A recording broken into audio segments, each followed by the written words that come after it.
Nderuar ndjekës të mi, përshëndetje të dashur miq. Ja ku po vazhdojmë të takohemi në kanalin Monitor TV me të gjithë energjinë e mundshme për të sjellur pranë jush lajmet më të fundit.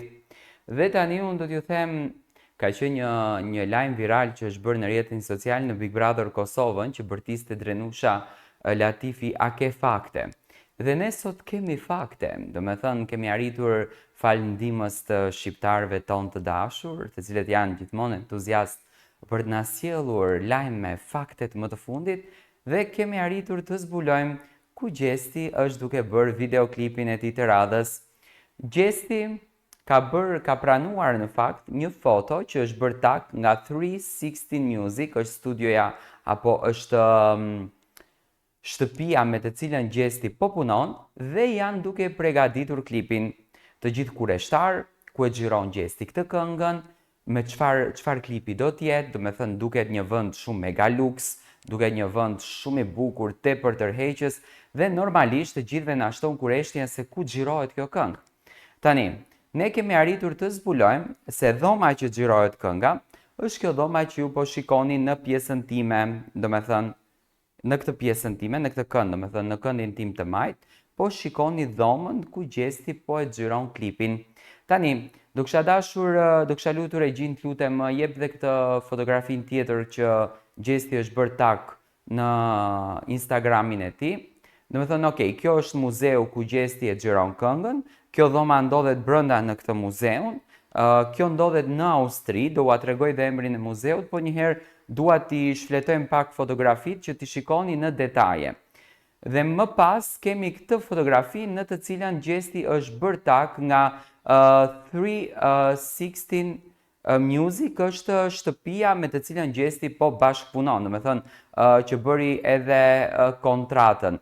Tani, po që se të afrojmë shumë këtë fotografin, do me thënë i kanë fshirë me ngjyrë të kaltër dhomën ku Gjesti xhiron, që mos duket se si është veshur, se çfarë këndi të divanit Gjesti ka në pozicion për të xhiruar e shumë të tjera. Ne kemi arritur të zbulojmë se ku ndodhet ky vend që Gjesti xhiron sot.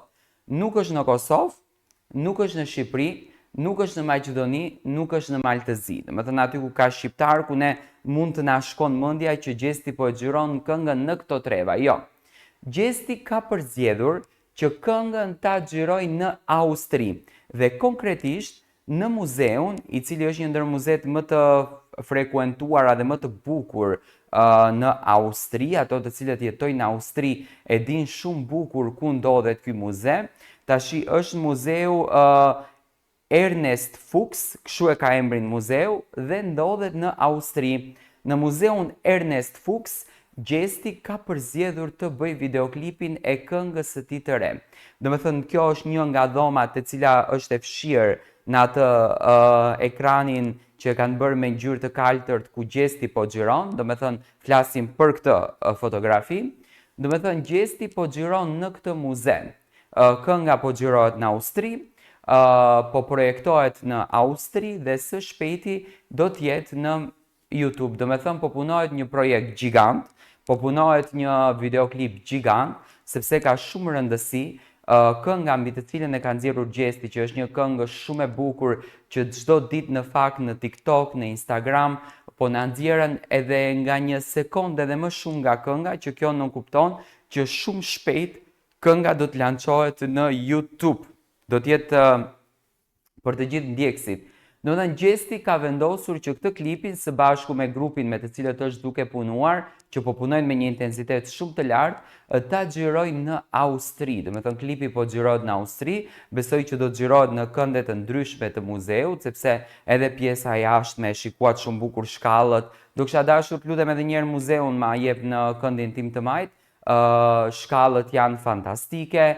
Ka një pamje, shikoni, ka një pamje glamuroze, ku zakonisht stili këtyre videoklipeve, nëse do të bënim një analist të videoklipeve të artistëve shqiptar, për shembull kështu lloj natyrë videoklipi ka patur Dhurata Dora, nëse mbani mend, kënga e cila është një këngë e dhuratës që bëri popularitetin më të madh, që domethënë u dëgjuan në të gjithë botën, e ka patur në natyrë të këtij stili dhe besoj që dhe videoklipi i Gjestit do të jetë kështu.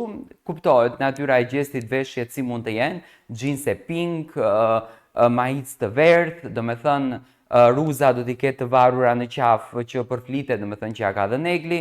Besoj që do të jetë ky lloj stili i Gjestit ku do të ketë kënga shumë adrenalin dhe shumë energji të bukur. Tani pikpyetja më e madhe është kjo, a do të ketë goca në klip? Me patjetër që do të ketë goca, sepse një klip i këtill pa goca nuk do të shkonte. Besoj që do të jetë një punë aq e bukur për të gjithë ato analistët të cilët kanë thënë që Gjesti pas Big Brotherit i ka rënë fama, apo nuk ka ditur ta menaxhojë mirë koncertin e tij, apo ka qenë një këngëtar i dështuar, domethënë fenomene të këtilla.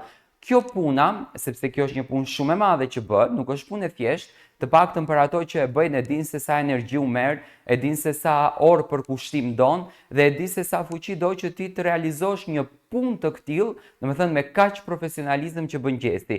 Vetëm ky fakti e konfirmon që Gjesti do të vinë në një mënyrë superiore në videoklipin e tij të parë pas përfundimit të Big Brotherit, sepse ka patur edhe klipe të tjera, por ky është klipi i Gjestit i parë pas përfundimit të Big Brotherit.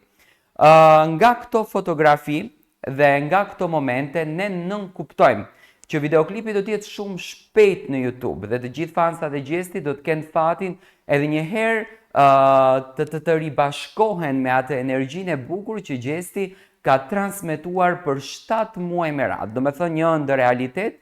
Besoj që Gjesti është më i lumtur se kur dhe është personazhi më i realizuar i vitit 2025, sepse nga një ëndër të madhe që Gjesti e ka patur sot e ka në një realitet fantastik, nga lutje të mëdha që Gjesti ka bërë sot e ka në një realitet, domethënë Zoti e ndëgjoi dhe Zoti ja hapi të gjitha rrugët, ku sot Gjesti e prekën me dorë dhe me këmbën e tij vërtet suksesin të cilin e ka ëndërruar gjithmonë. Do ta presim me shumë dashuri këtë projekt, këngën e kemi dëgjuar sadopak, kënga është zjarr fare, ka shumë pozitivitet, ka shumë ritëm brenda, do vallëzojmë, do kërcejmë, do të jetë një verë me shumë adrenalin këtë vit. Gjesti pa marrë parasysh e ka bërë këngën ritmike, po Gjesti e hieshon këngën edhe më shumë me gjestet e tia, një super kombinim që fatkeqësisht nuk ekziston në 90% të artistëve shqiptarë, sepse mund ta ketë zërin, po nuk e ka aktrimin. Gjesti ka dhe aktrimin, dhe kërcimin, dhe zërin, dhe gjithçka tjetër. Më thënë, projekti po punohet me shumë intensitet, le të presim së shpejti Gjestin duke dhezur, duke ngritur në këmbë skenën.